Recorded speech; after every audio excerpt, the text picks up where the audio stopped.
Praise the lord. దేవుడు ఈరోజు మనకు అనుగ్రహించిన మాటలు, నా ఉపదేశమును అంగీకరించువాడు సురక్షితముగా నివసించును. ఈ రోజున ప్రభువు నీతో ఒక మాటను చెప్పి దాని ప్రకారం చేయమంటే నీవు చేసే వ్యక్తిగా ఉన్నావా? అసలు ప్రభువుకి లోబడి జీవించే స్వభావం నీలో ఉందా? చాలామంది తమ జీవితాలలో ఏదైనా క్రొత్తగా ప్రారంభించేటప్పుడు వారి సొంత నిర్ణయాలతోనే ప్రారంభిస్తుంటారు.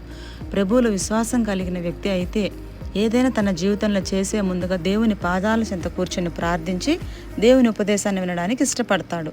అలా మనము ప్రభువు మాటలు వినడానికి ప్రయత్నిస్తే ప్రభు ఖచ్చితంగా మనకు ఉపదేశిస్తాడు.